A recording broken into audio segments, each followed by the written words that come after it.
Hello बच्चों, कैसे हैं आप लोग। उम्मीद है अच्छे होंगे और पढ़ाई लिखाई बढ़िया चल रही होगी। कक्षा 11 भौतिक विज्ञान की आज की क्लास में हम लोग अभिकेंद्रीय बल और अभिकेंद्रीय त्वरण के बारे में पढ़ेंगे। इसके पहले हम लोग एक समान वृत्तीय गति पढ़ना शुरू किए थे कि कोई वस्तु है जब वो किसी वृत्तीय मार्ग पर एक समान चाल से गति करती है तो ऐसी गति को हम लोग एक समान वृत्तीय गति कहते हैं। और इस गति में पूरे गति के दौरान पथ के सभी बिंदुओं पर चाल तो एक समान रहती है, आप कह लो वेग का परिमाण तो एक समान रहता है, लेकिन चूंकि दिशा बदलती रहती है, किसी भी समय उस स्थान पर स्पर्श रेखा की दिशा में वेग की दिशा होगी, तो जब दिशा बदलती रहती है तो समझो वेग बदलता रहता है। और समय के साथ अगर वेग बदल रहा है तो इसका मतलब वेग में परिवर्तन हो रहा है, तो इसका मतलब त्वरण है। और वृत्तीय गति में जो त्वरण की दिशा होती है वो केंद्र की ओर होती है, सदैव केंद्र की ओर होती है, तो इसलिए उस त्वरण को हम लोग अभिकेंद्रीय त्वरण कहते हैं। तो ठीक है, अभिकेंद्रीय त्वरण यानी AC से व्यक्त करेंगे, A for acceleration and C for centripetal, है ना, वो उसकी अंग्रेजी में नाम हो गया। जो लिखा है एक बार सुन लेते हैं ध्यान से। एक समान वृत्तीय गति में कण का वेग लगातार बदलते रहने के कारण इस गति में जो त्वरण होता है उसकी दिशा सदैव वृत्तीय पथ के केंद्र की ओर होने के कारण इसे अभिकेंद्रीय त्वरण कहते हैं, AC से प्रदर्शित करते हैं। और त्रिज्या या त्रिज्य सदिश के अनुदिश होने के कारण इसे त्रिज्य त्वरण यानी रेडियल एक्सेलरेशन यानी AR भी कहते हैं। देखिए, किसी समय पर स्पर्श रेखा और त्रिज्या एक दूसरे के लंबवत होती हैं, और किसी भी समय जब आप त्वरण की दिशा निकालोगे केंद्र की ओर आएगी, तो इसलिए अभिकेंद्रीय त्वरण। और चूंकि वो त्रिज्या होती है, किसी परिधि के किसी भी बिंदु से केंद्र को मिलाने वाली जो रेखा होती है त्रिज्या होती है, तो चूंकि यहाँ पर त्वरण की दिशा सदैव त्रिज्या के अनुदिश है, तो इसलिए इसे त्रिज्य त्वरण भी कहते हैं। फिर हम लोगों ने एक सूत्र, उसी के लिए सूत्र लिखा है कि अगर स्मॉल r त्रिज्या के वृत्तीय पथ पर यदि कोई वस्तु स्मॉल v रेखीय वेग से एक समान वृत्तीय गति कर रही हो, ध्यान देना ये वेग का परिमाण है यानी चाल है, बाकी दिशा तो स्पर्श रेखीय रूप से बदलती रहेगी। यानी r त्रिज्या का मार्ग है और v चाल से या v रेखीय वेग से गति कर रही है, तो अभिकेंद्रीय त्वरण AC या रेडियल एक्सीलरेशन AR ये v²/r के बराबर होगा। फिर अगर हम कोणीय वेग या ओमेगा के पदों में कहें तो हमें इन दोनों के बीच का संबंध पता है। v अगर रेखीय वेग हो, ओमेगा कोणीय वेग हो, तो v बराबर r ओमेगा। अब हम v बराबर r ओमेगा अगर यहाँ पे रख दें तो AC बराबर हो जाएगा, यहाँ v² था ना, तो r ओमेगा का होल स्क्वायर बटे r² ओमेगा स्क्वायर बटे r, एक r कट गया बच्चा r ओमेगा स्क्वायर। तो चाहे हम v²/r के रूप में कहें, चाहे r ओमेगा स्क्वायर के रूप में कहें।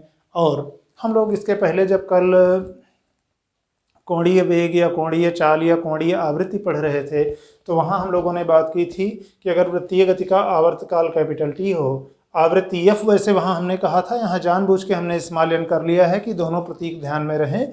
कभी कभी आवृत्ति F लिखा रहता है, कभी कभी आवृत्ति को n से व्यक्त करते हैं। तो ओमेगा बराबर 2π/T आवर्तकाल के पदों में, या 2πn क्योंकि 1/T बराबर n।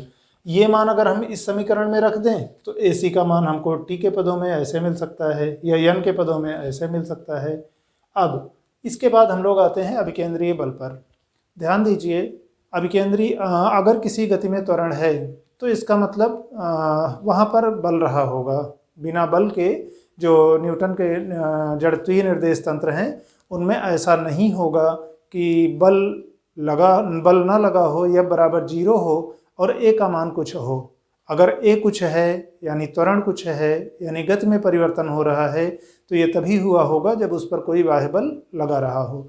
तो वृत्तीय गति में अगर हमारे पास अभिकेंद्रीय त्वरण है तो इसका मतलब जिस दिशा में त्वरण लग रहा है उसी दिशा में हमारे पास कोई एक बल होना चाहिए। उस बल को हम लोग अभिकेंद्रीय बल कहते हैं। वास्तव में अभिकेंद्रीय बल कोई एक नई टाइप का बल नहीं है। जैसे हम लोग गुरुत्वाकर्षण बल, विद्युत बल, चुंबकीय बल, इन बलों की बात करते हैं, वैसे ही ये अभिकेंद्रीय बल हमारा एक कोई मौलिक बल नहीं है। प्रकृति में जो पहले से उपलब्ध बल हैं उन्हीं में से कोई किसी भी घटना में अभिकेंद्रीय बल का कार्य कर सकता है। जैसे मान लो नाभिक में बीच में परमाणु में बीच में धनावेशित नाभिक है, उसके चारों ओर ऋणावेशित इलेक्ट्रॉन चक्कर लगा रहे हैं। धनावेशित नाभिक ऋणावेशित इलेक्ट्रॉनों पर अपनी ओर आकर्षण बल लगाएगा। यहाँ नाभिक द्वारा इलेक्ट्रॉन पर लगने वाला आकर्षण बल उसको इलेक्ट्रॉन को वृत्तीय मार्ग पर घूमने के लिए आवश्यक अभिकेंद्रीय बल प्रदान करेगा। ठीक, इसी प्रकार एक दूसरा उदाहरण, जैसे किसी तारे के चारों ओर जो ग्रह चक्कर लगाते हैं लगभग वृत्ताकार मार्ग पर, तो ग्रह एक आकर्षण बल गुरुत्वाकर्षण बल लगाता है उपग्रह पर, या तारे एक गुरुत्वाकर्षण बल लगाते हैं ग्रहों पर। तो उस गुरुत्वाकर्षण बल के कारण जो वृत्तीय मार्ग पर घूम रही वस्तु होती है उसको अभिकेंद्रीय बल प्राप्त होता है। ठीक, तो अभिकेंद्रीय बल, अभिकेंद्रीय त्वरण के जो सूत्र थे उनमें वस्तु के द्रव्यमान से आप गुणा कर देना तो अभिकेंद्रीय बल हो जाएगा, यानी mv²/r, mr ओमेगा स्क्वायर, है ना। इन दो रूपों में अभिकेंद्रीय बल, r वृत्तीय पथ की त्रिज्या, v रेखीय वेग और ओमेगा कोणीय वेग। अब हम लोग देखते हैं अभिकेंद्र या अभिकेंद्रीय बल, त्रिज्य बल भी इसे कहते हैं। जैसे अभिकेंद्रीय त्वरण को हम लोग त्रिज्य त्वरण कह सकते थे, वैसे त्रिज्या के अनुदिश होने के कारण, वैसे ही इस बल को भी हम त्रिज्य बल कह सकते हैं। तो एक बार जो लिखा है उसको सुन लेते हैं ध्यान से। अभिकेंद्र या अभिकेंद्रीय दोनों में से कोई भी नाम लिख सकते हैं, दोनों मिलते हैं। तो सेंट्रीपिटल, और त्रिज्या अगर कहते हैं तो रेडियल फोर्स। सेंट्रीपिटल के नाते एफ के प्रतीक में सी, और रेडियल के नाते एफ आर, तो चाहे एफ सी कहें चाहे एफ आर कहें। जैसे ध्यान दीजिए, त्वरण में हम लोगों ने ए सी या ए आर कहा था, तो उस बल को अभिकेंद्रीय बल कहते हैं जिसके कारण वृत्तीय गति में अभिकेंद्रीय त्वरण उत्पन्न होता है। या आप कह लो कि वृत्तीय गति करने के लिए वृत्तीय गति में अभिकेंद्रीय त्वरण होता है, तो जिस बल की वजह से अभिकेंद्रीय त्वरण होगा, या आप कह लो उल्टा करके कि अगर अभिकेंद्रीय त्वरण है तो निश्चित रूप से कोई एक बल रहा होगा, अभिकेंद्रीय बल रहा होगा जो केंद्र की ओर लग रहा था, तो वही हमारा अभिकेंद्रीय बल है, जो केंद्र की ओर लगने वाला बल जिसकी वजह से अभिकेंद्रीय त्वरण उत्पन्न हुआ था। और यह कोई नया मौलिक बल नहीं है, कोई नए टाइप का यह फंडामेंटल फोर्स नहीं है। प्रकृति में पहले से ही उपलब्ध बलों जैसे गुरुत्व बल, घर्षण बल, वैद्युत बल या तनाव बल आदि में से कोई अभिकेंद्रीय बल का कार्य कर सकता है। फिर सूत्र हम लोग उसके लिए देख लेते हैं कि यदि वृत्तीय गति में स्मॉल m द्रव्यमान की वस्तु हो जो गति कर रही है वृत्तीय गति में, और उसमें अभिकेंद्रीय त्वरण AC हो, तो जो आपका अभिकेंद्र बल होगा FC या FR रेडियल फोर्स के नाते, वो अभिकेंद्रीय त्वरण और द्रव्यमान के गुणनफल के बराबर होगा, MAC। फिर AC के मान हम लोग पहले लिख चुके हैं, v²/r, अगर v रेखीय वेग है और r वृत्तीय पथ की त्रिज्या है, या r ओमेगा स्क्वायर, ओमेगा कोणीय वेग है और r वृत्तीय पथ की त्रिज्या है, और m यहाँ पर द्रव्यमान है। तो mv²/r या mr ओमेगा स्क्वायर, या ओमेगा के मान हम लोग आवर्तकाल या आवृत्ति के पदों में तो निकाल सकते हैं वैसे भी। दूसरा, इसको भी सुन लेते हैं, तब फिर इनके कुछ उदाहरणों को हम लोग सुन लेते हैं ध्यान से एक बार, फिर बाकी आते हैं उनके आंकिक प्रश्नों पर। देखिए, अपकेंद्र बल क्या है, जैसे दो तरीके से आप समझ सकते हो इसको। कोई वस्तु, वैसे तो जड़त्वीय और अजड़त्वीय निर्देश तंत्र भी 30% हटाए गए कोर्स में था, थोड़ा सा सुन लेते हैं। जड़त्वीय निर्देश तंत्र का मतलब ऐसे निर्देश तंत्र जिनमें न्यूटन के गति के नियम पूरी तरह से लागू होते हैं, यानी उस निर्देश तंत्र में अगर कोई वस्तु गति कर रही है तो F बराबर ma वहाँ पूरी तरह से लागू होगा, यानी अगर F बराबर 0 तो a बराबर 0, और a अगर 0 नहीं है तो इसका मतलब F भी 0 नहीं है। लेकिन तो आमतौर पे कोई भी स्थिर निर्देश तंत्र है या एक नियत वेग से किसी दिशा में गतिमान निर्देश तंत्र है, वह जड़त्वीय निर्देश तंत्र का उदाहरण होता है। अजड़त्वीय निर्देश तंत्र में क्या है, ऐसे निर्देश तंत्र जिनमें न्यूटन के गति के नियम पूरी तरह से वैध नहीं हैं, और आप कह लो कि वहाँ पर ये भी हो सकता है कि बाह्य बल तो किसी वस्तु पर ना लग रहा हो, F बराबर 0 हो, लेकिन फिर भी वस्तु में त्वरण हो, यानी F बराबर 0 होने पर भी a बराबर 0 के अलावा कुछ हो सकता है, या a का मान आपका, F का मान तो 0 नहीं है लेकिन तब भी a 0 है। और आमतौर पर घूर्णन गति कर रहे निर्देश तंत्र, किसी एक जड़त्वीय निर्देश तंत्र के सापेक्ष घूर्णन गति कर रहे निर्देश तंत्र या त्वरित गति कर रहे निर्देश तंत्र हमारे अजड़त्वीय निर्देश तंत्र के उदाहरण होते हैं, है ना। तो rotating frames and accelerated frames. अब तो ठीक है। अब केंद्र बल में क्या है, मान लो हम किसी अजड़त्वीय निर्देश तंत्र में हैं या कोई वस्तु किसी अजड़त्वीय निर्देश तंत्र में है, यानी जो या तो घूम रही है या त्वरित गति कर रही है, तो वहाँ पर गति का वर्णन करने के लिए आप एक जिस बल की कल्पना करते हो, तो जो जैसे आप कह रहे थे कि a बराबर 0 है जब यह 0 नहीं है तब भी, तो फिलहाल जड़त्वीय निर्देश तंत्र के रूप में व्यक्त करने के लिए हम लोग जिस बल की कल्पना करेंगे उसे हम अपकेंद्र बल कहेंगे। दूसरा, तो एक लाइन में हम कहें तो अगर अजड़त्वीय निर्देश तंत्र में कोई वस्तु गति कर रही है तो तब हम इस काल्पनिक बल की कल्पना करते हैं। हाँ, अपकेंद्र बल काल्पनिक या आभासी बल भले है, लेकिन इसके प्रभाव का हमें वास्तविक रूप में अनुभव होता है। इसको आप दूसरे तरीके से समझ सकते हो कि यह अभिकेंद्रीय बल की प्रतिक्रिया बल के रूप में समझ सकते हो कि कोई या कहीं पर कोई वस्तु वृत्तीय गति कर रही थी, अभिकेंद्रीय बल उसको नहीं प्राप्त हो पाया, वृत्तीय मत पथ के लिए अभिकेंद्रीय बल चाहिए था, तो अभिकेंद्रीय बल की जो कमी का प्रभाव हमें अनुभव होगा वह अपकेंद्र बल होगा। उदाहरण एक सुन लेते हैं। जैसे आप मान लो बस से जा रहे हो, बस अचानक मोड़ पर मुड़ी। बस अचानक मोड़ पर जब अंदर की ओर मुड़ी तो वृत्तीय पथ पर अंदर मुड़ने के लिए आप पर जो वृत्तीय गति का केंद्र होगा, वृत्तीय पथ का जो केंद्र होगा, उस दिशा में अभिकेंद्रीय बल लगेगा और आप सीट पर आराम से रिलैक्स निश्चिंत बैठे थे। अचानक से आपके ऊपर बल लगा अंदर की ओर झुकने के लिए, तो उसकी प्रतिक्रिया में आप झुकोगे पीछे की ओर, है ना। जैसे हम, तो ये तो घूमने वाला हो गया। जैसे मान लो आप बाइक पर बैठे हो, गाड़ी से जा रहे हो या बस पर ही बैठे हो, जा रहे हो, अचानक से किसी ने तेज ब्रेक मारी, आप पहले से अलर्ट नहीं थे। तेज ब्रेक मारने पर क्या है, वो तो खैर चलिए जड़त्व के उदाहरण से आप समझ सकते हो, वृत्तीय गति ज़्यादा बढ़िया है। तो घूमते समय, बस या कार से घूमते समय अचानक जब आप मुड़ती है गाड़ी, तो उसमें मोड़ पर बाहर की ओर आपके ओर जो बल लगता है, एक धक्का टाइप का लगता है कोई आप खिड़की की तरफ आपको धक्का दे के गिरा रहा है, तो वो जो अभिकेंद्रीय बल की कमी का एहसास था, उसकी जो प्रतिक्रिया थी वो अपकेंद्र बल है ना। तो अच्छा, यहाँ पर फिर हमने 3-4 बलों के नाम लिखे थे, तो हम लिखेंगे नहीं, एक बार ध्यान से हम लोग सुन लेते हैं कि दैनिक जीवन में अभिकेंद्रीय बल के उदाहरण या दैनिक जीवन में वृत्तीय गति के उदाहरण। तो इन जो 3-4 बलों के बारे में हम लोगों ने लिखा था, इनके बारे में सुन लेते हैं। जैसे हमने कहा था कि कभी ऐसा भी हो सकता है कि गुरुत्व बल आपके अभिकेंद्रीय बल का कार्य करे। उसका क्या उदाहरण होगा, जो आकाशीय पिंड गति कर रहे होते हैं, किसी दूसरे आकाशीय पिंड के चारों ओर परिक्रमण कर रहे होते हैं वृत्तीय मार्ग पर, वो उदाहरण हो जाएगा। वहाँ पर गुरुत्व बल या गुरुत्वाकर्षण बल आवश्यक अभिकेंद्रीय बल प्रदान करेगा। जैसे सूर्य के चारों ओर पृथ्वी की जो लगभग वृत्तीय गति है, एकदम वृत्तीय तो नहीं है, परिक्रमण है, पर ठीक है, अभी हम गति के वर्णन अपने इस कॉन्सेप्ट के लिए समझ लें कि अगर सूर्य के चारों ओर पृथ्वी लगभग वृत्ताकार मार्ग में चक्कर लगा रही है, तो उस वृत्तीय मार्ग पर गति करने के लिए जो आवश्यक अभिकेंद्रीय बल चाहिए वह सूर्य द्वारा पृथ्वी पर लगने वाले गुरुत्वाकर्षण बल से प्राप्त होता है। या पृथ्वी के चारों ओर चंद्रमा या अन्य उपग्रह जो चक्कर लगा रहे हैं लगभग वृत्तीय मार्ग पर, उनकी वृत्तीय गति के लिए आवश्यक अभिकेंद्रीय बल पृथ्वी द्वारा उस उपग्रह पर लगने वाले गुरुत्वाकर्षण बल से प्राप्त होता है। तो ये गुरुत्व बल वाले का उदाहरण। घर्षण बल में क्या है, मान लो आप सड़क पे मुड़ रहे हो, ठीक।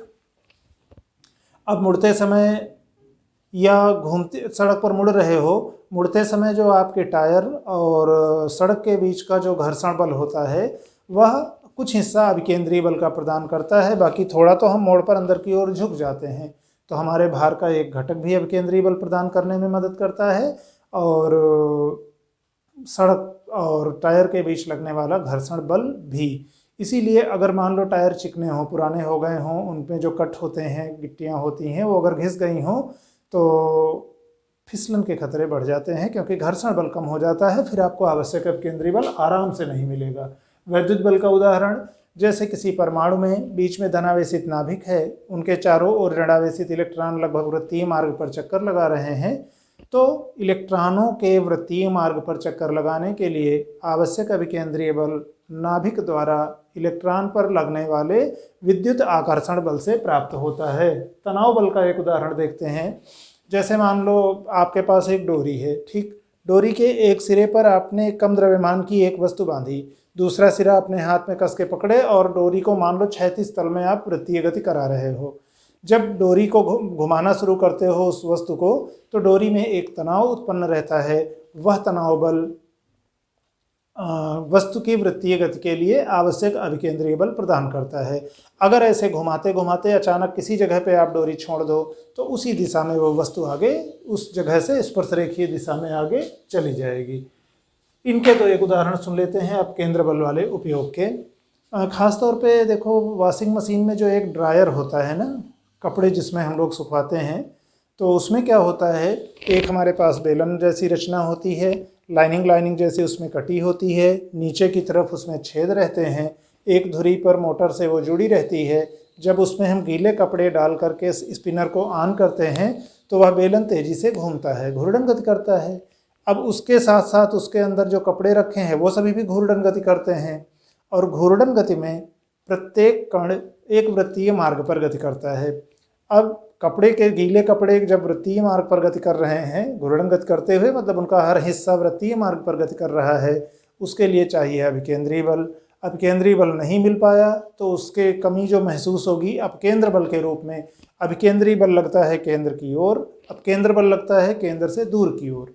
तो कपड़े में जो जल के अणु हैं, अब कपड़ा तो निकल करके, उसके रेसे निकल करके नहीं भाग जाएंगे बाहर, ठीक है, थोड़ा खींचते हैं, लेकिन उनके बजाय पानी पहले उनमें से निकल करके खिसकते खिसकते बाहर, बीच से खिसकते खिसकते बाहर की ओर बल लगेगा तो सिलेंडर की दीवार के पास पहुंचेगा और दीवार के सहारे सहारे नीचे आएगा। पानी गुरुत्व बल के कारण नीचे छेद बने हैं तो उस बेलन से होके नीचे बाद ड्रेनेज पाइप से बाहर निकल जाएगा। तो ड्रायर यानी जो सुखाने वाला हिस्सा होता है वॉशिंग मशीन का, वो अपकेंद्रित के सिद्धांत पर कार्य करता है। उसी तरह जैसे मान लो कि दूध से क्रीम अलग करने का उदाहरण हम लोग अक्सर कहते हैं कि अगर आप किसी बर्तन में भर करके और तेज़ी के साथ घुमाते हो तो दूध के जो भी कण हैं सारे सब उसमें एक वृत्तीय मार्ग पर गति करेंगे। अभिकेंद्र, अच्छा, सबका कोणीय वेग एक समान है, ओमेगा एक समान है। अब जो घूर्णन अक्ष से कम दूरी पर होंगे उनके लिए आर का मान कम होगा, जो ज़्यादा दूरी पर होंगे उनके लिए आर का मान ज़्यादा होगा, है ना। खैर, हम किसी एक ही जगह पर अगर देखें कि यह बराबर यम आर ओमेगा स्क्वायर, ठीक, तो जिसका यम ज़्यादा होगा यानी जो कण भारी होगा उस पर अधिक अपकेंद्र बल लगेगा, और कम वाला जो हल्का कण होगा उस पर कम अपकेंद्र बल लगेगा। क्रीम हल्की होती है, दूध के बाकी कण भारी होते हैं, तो दूध के बाकी भारी वाले कण किनारे की तरफ चले जाएंगे और केंद्रीय भाग में क्रीम इकट्ठा होती रहेगी। इस तरह से केंद्रीय भाग से हम बाद में क्रीम को अलग कर लेंगे। ये दूध से क्रीम अलग करने का सिद्धांत है जिसमें हम लोग अपकेंद्र बल का प्रयोग करते हैं। अब दैनिक जीवन के कुछ उदाहरणों में हम लोग एक दो सूत्र लिख लेते हैं। खास तौर पर मोड़ पर मुड़ते समय, जैसे साइकिल सवार अपने को हल्का सा अंदर की ओर मोड़ के झुका लेता है, आप ध्यान दो, मोड़ पर मुड़ते समय जिधर की तरफ मुड़ रहे हो उस चाप से एक वृत्तीय पथ अगर आप पूरा करो तो उस वृत्त का जो केंद्र होगा उस केंद्र की ओर हम हल्का सा झुक जाते हैं ऊर्ध्वाधर से। और दूसरा एक उदाहरण देखेंगे, मोड़ पर आपने गौर किया होगा सड़क एकदम समतल नहीं होती है। जिस दिशा में मुड़ना है, मोड़ का जो अंदर वाला सिरा है वो थोड़ा नीचे रहता है, बाहर वाला सिरा थोड़ा ऊंचा रहता है। पहाड़ी क्षेत्रों में भी सड़कें जो बनाई जाती हैं आराम से समझ सकते हो, या आते जाते रास्ते में गौर करना आप कई जगह तो रहता है ऐसा कि मुड़ना है जिधर की तरफ अंदर मुड़ना है, मतलब वृत्तीय पथ का जो केंद्र जिधर की तरफ पड़ेगा उस तरफ की सड़क का हिस्सा थोड़ा नीचे रखा जाता है, बाहर वाली सड़क का हिस्सा थोड़ा ऊपर रखा जाता है, ताकि वहाँ से अगर 4 पहिया गाड़ियाँ निकल रही हों, 3 पहिया या 4 पहिया या उससे अधिक पहिया वाली, 2 पहिया में तो आप झुका लेते हो ऊर्ध्वाधर से अपने आप को कि आपके भार का एक घटक आपको अभिकेंद्रीय बल प्रदान करे। अब जो गाड़ियाँ पूरी तरह से ज़मीन पर रख के चल रही हैं 3, 4, 5, 6 पहिया वाली, उनमें तो आप ऐसा तो नहीं है कि चलते चलते ऐसे हवा में लटका दोगे, तो वहाँ पर सड़क पहले से ही थोड़ा ऊंचे नीचे कर दी जाती है कि गाड़ी अपने आप थोड़ा सा झुक जाए। झुक जाने के नाते उसके भार का एक घटक अभिकेंद्रीय बल प्रदान करने में मदद देगा, तो आसानी से गाड़ी मुड़ जाएगी। नहीं तो पूरा का पूरा फिर अभिकेंद्रीय बल हमको उसके टायर और सड़क के बीच घर्षण से लेना पड़ेगा, है ना। इसी तरह से रेलगाड़ियाँ जब मुड़ती हैं जहाँ पर, तो वहाँ भी मोड़ पर पटरी हल्का सा अंदर की ओर, मतलब मोड़ पर जो अंदर की ओर वाली पटरी है वो थोड़ा नीचे रखी जाती है, बाहर की पटरी थोड़ा सा ऊंचे रखी जाती है। तो इन दो के बारे में एक आधा सूत्र टाइप का हम लोग लिख करके फिर आगे इस सवाल पर बढ़ते हैं। हम लोग जो अभी इसके पहले बात कर रहे थे उनसे संबंधित सूत्र देख लेते हैं कि मोड़ पर मुड़ते समय साइकिल सवार अपने आप को ऊर्ध्वाधर से कुछ कोण से अगर थीटा से झुका ले, तो ऊर्ध्वाधर से ध्यान रखना है ना, थीटा कोण से झुका ले तो सुरक्षित मोड़ के लिए tan थीटा बराबर v²/rg होना चाहिए।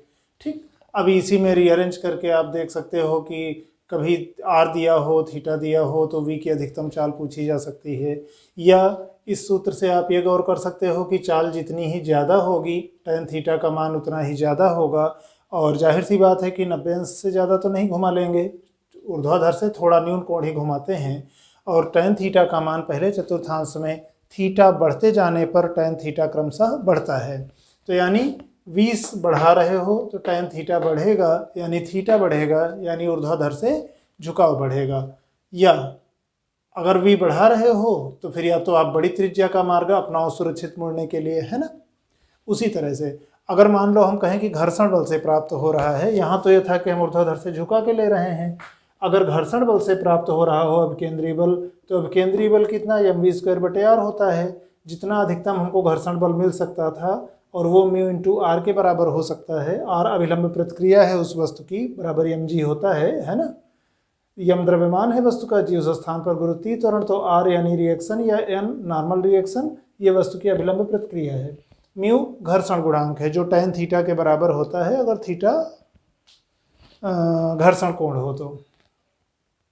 यहाँ से आप इसी को रीअरेंज करके देख सकते हो, यम और यम यहाँ कट जाएंगे, r को इधर गुणा में लेके चले जाओ, है ना, या तो यम कट गया, यहाँ μ × g बचा और r इधर से गुणा में चला गया, तो μ/r g ये किसके बराबर होगा, Vmax² के, या Vmax यानी किस अधिकतम चाल से आप सुरक्षित मुड़ सकते हो वो इतनी होगी, यानी इससे कम ही चाल से आपको मुड़ना है। तो इन पर कभी कभी प्रश्न हो सकते हैं, म्यू का मान दिया हो, r का मान दिया हो, g दिया हो, अधिकतम चाल पूछ लें।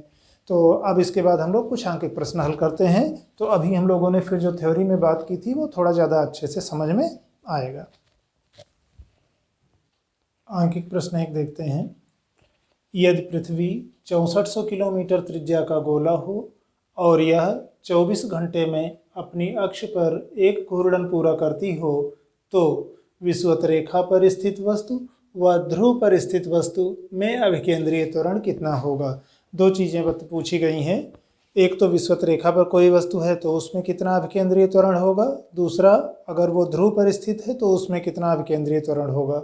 क्या क्या दिया है, एक चक्कर कितनी देर में पूरा करती है, एक घूर्णन कितनी देर में पूरा करती है पृथ्वी, यानी आवर्तकाल उसका 24 घंटा दिया हुआ है, यसाई मात्रक नहीं है तो उसको हम सेकंड में बदल लेंगे। ठीक, तो 24 घंटा का मतलब 24 घंटा, एक घंटा में 60 मिनट, तो 60 से गुणा करोगे तो मिनट आएगा, फिर 60 से गुणा करोगे तो सेकंड आएगा, है ना। तो इतना।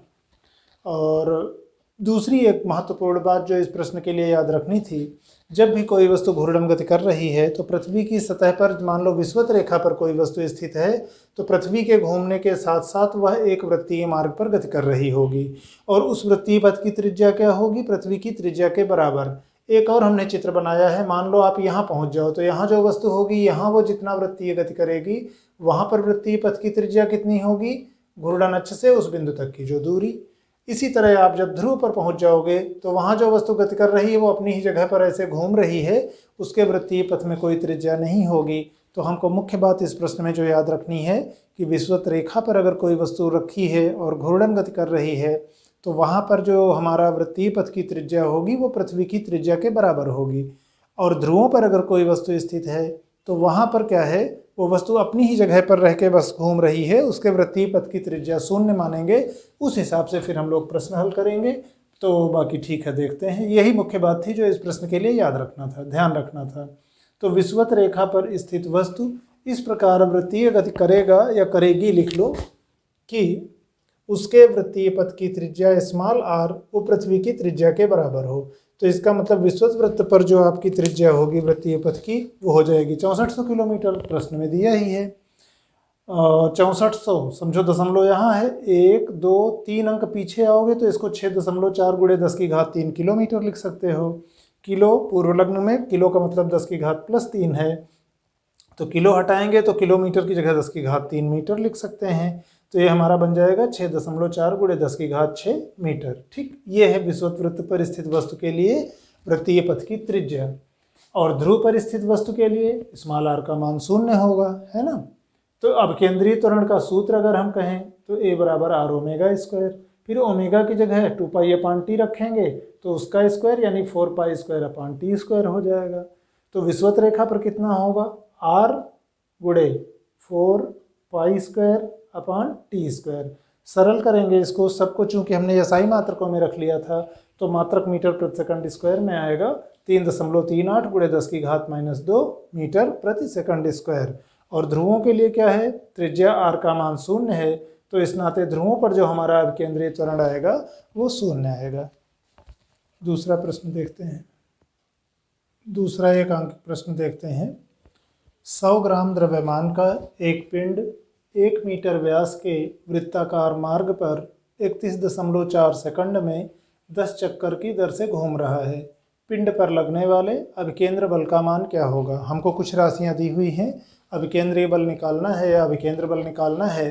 तो प्रश्न में जो राशियां दी हैं लिखते चलते हैं और हमको सूत्र में जिनकी ज़रूरत पड़ सकती है उन राशियों को निकाल लेंगे।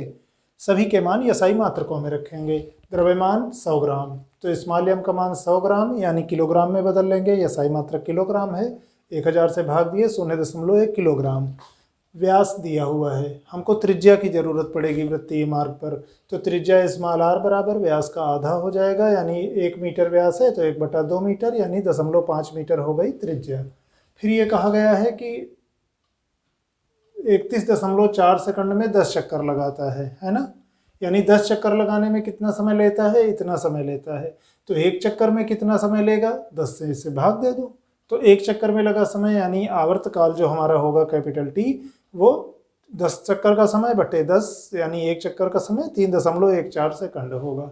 और अभिकेंद्रीय बल निकालना है। सूत्र हमें एक पता है कि अभिकेंद्रीय बल FC बराबर m r ओमेगा स्क्वायर।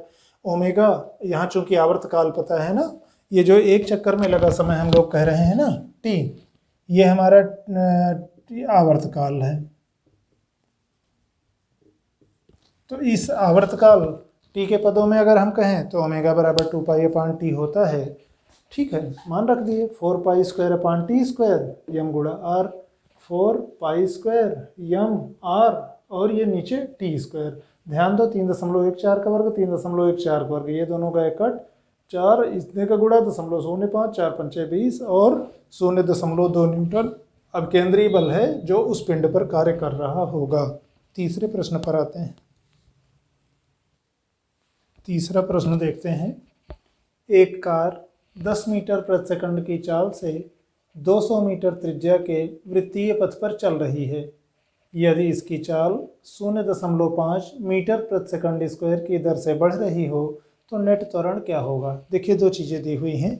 एक कार है, एक वृत्तीय पथ की त्रिज्या दी हुई है और उस पर वो किस चाल से चल रही है ये मालूम है। ठीक है, किसी समय का उसका वेग पता है। तो जब वेग पता है, वृत्तीय पथ की त्रिज्या पता है, तो आप त्रिज्य त्वरण निकाल सकते हो, यानी अभिकेंद्रीय त्वरण निकाल सकते हो। लेकिन एक समान वृत्तीय गति नहीं कर रही है ना, चाल उसकी लगातार बढ़ रही है इस दर से, यानी ये उसका हो गया स्पर्श रेखीय त्वरण। स्पर्श रेखा जो उसकी चाल के अनुदिश कार्य कर रहा है, जिस समय किसी समय पर जो वेग की दिशा होगी उसी समय स्पर्श रेखीय त्वरण की दिशा वो होगी स्पर्श रेखा के अनुदिश। और वो स्पर्श रेखीय त्वरण यानी मान लो टेंजेंशियल के नाते आप टी कहते हो, और रेडियल या त्वरण यानी त्रिज्य त्वरण AR है, तो दोनों एक दूसरे के लंबवत होंगे। सदिशों में हम लोगों ने पढ़ा है, चूंकि त्वरण सदिश राशि है, सदिशों में हम लोगों ने पढ़ा है कि अगर दो सदिशों के बीच का कोण 90 अंश हो तो उन दोनों के योग का जो परिणामी होता है वह उनके वर्गों के योग के वर्गमूल के बराबर होता है। तो अगर अच्छा चलो अब देखते चलते हैं एक तरफ से। तो यहाँ क्या क्या मालूम है, एक तो हमें वेग पता है 10 मीटर प्रति सेकंड। पहले भी हमने आपको ध्यान दिलाया है कि एक बार मान लो प्रश्न में हिंदी में मात्रक लिखा रहता है, हम जानबूझ के हल करते समय उसको प्रतीक के रूप में लिख लेते हैं ताकि दोनों आपके ध्यान में रहें। तो अब मान लो ठीक है, वेग दिया है 10 मीटर प्रति सेकंड, त्रिज्या दी है वृत्तीय पथ की, स्पर्श रेखीय त्वरण, ये जो चाल जिस दर से बढ़ रही है ना वो उसका स्पर्श रेखीय त्वरण है, ये भी दिया है, और नेट त्वरण पूछा गया है। ध्यान ये रहे कि स्पर्श रेखीय त्वरण यानी AT टेंजेंशियल एक्सीलरेशन और त्रिज्य त्वरण यानी रेडियल एक्सीलरेशन, जिसे हम अभिकेंद्र त्वरण भी कहते हैं, AR, परस्पर लंबवत होते हैं, अतः इन दोनों का जो AT और AR का परिणामी होगा वो नेट त्वरण A इस प्रकार होगा कि दोनों के वर्गों के योग के वर्गमूल के बराबर। अब रेडियल एक्सिलरेशन यानी त्रिज्य त्वरण हम निकाल सकते हैं v² r से। v मालूम था, r मालूम था, ये भी आ गया हमारा 0.5 मीटर प्रति सेकंड स्क्वायर। और AR ये मान दिया है, AT प्रश्न में दिया है, संयोग से दोनों बराबर हैं। ठीक है, तो हमें परिणामी निकालना है। समीकरण 1 में इसमें हमने मान रख लिया, नेट त्वरण A बराबर इसका स्क्वायर प्लस इसका स्क्वायर।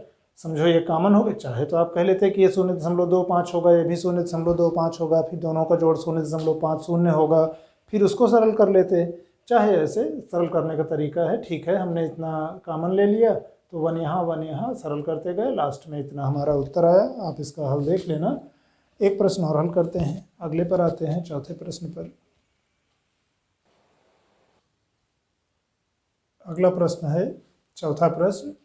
एक डोरी के 1 मीटर लंबे टुकड़े के एक सिरे पर 2 किलोग्राम का पिंड बांधकर उसे क्षैतिज तल में घुमाया जा रहा है। यदि डोरी अधिकतम 200 न्यूटन का तनाव बल सह सकती हो तो पिंड को अधिकतम किस रेखीय चाल से घुमाया जा सकता है। क्या क्या दिया हुआ है। एक डोरी है, 1 मीटर लंबी है, उसके एक सिरे पर 2 किलोग्राम का आपने पिंड बांधा है और बांध करके उसको क्षैतिज तल में आप वृत्तीय गति करा रहे हो। ये पता है कि डोरी अधिकतम 200 न्यूटन का तनाव बल सह सकती है, तो कितना अधिकतम रेखीय चाल आप उस पिंड को दे सकते थे, यानी v निकालना है। ठीक, प्रश्न में जो कुछ दिया है तो ध्यान दीजिएगा कि डोरी का जो तनाव होगा वही वृत्तीय गति के लिए आवश्यक अभिकेंद्रीय बल प्रदान करेगा। ठीक, प्रश्न में क्या क्या दिया है।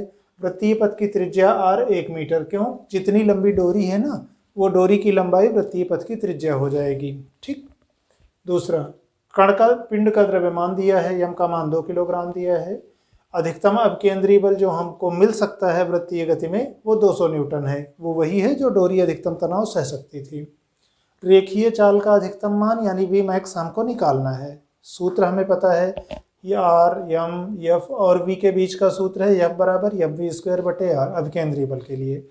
अब यहाँ अगर m और r आप नहीं बदल रहे हो, कण का द्रव्यमान नहीं बदल रहा, वृत्तीय पथ की त्रिज्या नहीं बदल रही, यानी डोरी की लंबाई नहीं बदल रही, बदल हम क्या क्या सकते हैं, चाल उसकी बदल सकते हैं। और ये मान लो ठीक है फिक्स है, तो जैसे जैसे चाल बदलेंगे वैसे वैसे ये बढ़ेगा। अब जब v अपने अधिकतम मान पर होगी तो उस समय f भी अपने अधिकतम मान पर होगा। हमको v का अधिकतम मान यानी रेखीय चाल का अधिकतम मान निकालना है। ठीक, इसको हमने एक तरफ रख लिया, r इधर गुणा में आ गया, m भाग में चला गया, तो v मैक्स स्क्वायर क्या हो गया, f मैक्स गुणा r/m। मान हमने रख दिया 200 न्यूटन, 1 मीटर 2 किलोग्राम, सब एसआई मात्रकों में रखेंगे तो ये v² का मात्रक आएगा यहाँ मीटर स्क्वायर सेकंड स्क्वायर बटे सेकंड स्क्वायर। वर्गमूल ले लेंगे इसका धनात्मक मान के साथ। 10 मीटर प्रति सेकंड रेखीय चाल का वह मान है, अधिकतम मान है जिससे हम उस पिंड को घुमा सकते थे ताकि डोरी न टूटे, क्योंकि इससे तेज अगर घुमाएंगे, अगर हम v का मान और बढ़ाएंगे तो f का मान और बढ़ेगा और 200 न्यूटन से ज़्यादा हो जाएगा, तो फिर डोरी उतना तनाव बल नहीं सह पाएगी और टूट जाएगी। अगले प्रश्न पर आते हैं। एक प्रश्न देखते हैं, बल्कि आज का लास्ट प्रश्न है। 18 किलोमीटर एनसीईआरटी का प्रश्न है। ये 18 किलोमीटर प्रति घंटा की चाल से समतल सड़क पर गतिमान कोई साइकिल सवार बिना चाल को कम किए 3 मीटर की त्रिज्या का तीव्र वर्तुल मोड़ लेता है। टायरों व सड़क के बीच घर्षण गुणांक 0.1 है। वैसे स्थैतिक घर्षण गुणांक दिया था, उसको आप घर्षण गुणांक का अधिकतम मान समझे ना। प्रश्न में कभी स्थैतिक दिया रहे तो कोई बात नहीं, उस समय तो हम गतिशील अवस्था में ही है, ठीक है, घर्षण गुणांक है। क्या साइकिल सवार मोड़ लेते समय फिसल कर गिर जाएगा। देखो दिया क्या क्या है, फिर से एक बार पहले परिस्थिति समझ लेते हैं। एक चाल बताई गई है कि इस चाल से जा रहा था, 3 मीटर त्रिज्या का तेज मोड़ लेता है, मोड़ते समय वृत्तीय मार्ग पर मुड़ेगा। घर्षण गुणांक दिया है, समतल सड़क लिखा है। समतल सड़क का मतलब है सड़क के बाहरी और अंदर के किनारे झुके नहीं हैं, तो पूरा का पूरा, और ये भी नहीं कहा गया है कि साइकिल सवार अपने आप को झुका रहा है, तो पूरा का पूरा जो वो अभिकेंद्रीय बल उसको मिलेगा वो घर्षण बल से प्राप्त होगा। ठीक, और अब प्रश्न में जो कुछ दिया है एसआई मात्रकों में लिखते चलते हैं। तो एक तो हमको रेखीय चाल दी है साइकिल सवार की, यानी 18 किलोमीटर प्रति घंटा, पर ये एसआई मात्रक नहीं है, मीटर प्रति सेकंड में बदलने के लिए 5/18 से गुणा करेंगे तो 18 कट गए, 5 मीटर प्रति सेकंड उसकी रेखीय चाल हुई। वृत्तीय पथ की त्रिज्या 3 मीटर है, जिस मीटर की त्रिज्या का तीव्र वर्तुल मोड़ लिया था, मतलब वृत्तीय मार्ग पर मुड़ा था। घर्षण गुणांक म्यू का मान 0.1 है, इसका कोई मात्रक होता नहीं है। सुरक्षित मोड़ के लिए क्या होता है, हम लोगों ने इसके पहले नोट में लिखा था थ्योरी वाले पार्ट पे कि वेग का जो अधिकतम मान है वो म्यू आर जी के वर्गमूल के बराबर होना चाहिए। यानी सुरक्षित मुड़ने के लिए आपको इससे ज़्यादा चाल नहीं लेनी है, इससे कम रहोगे तो चलेगा, सुरक्षित हो।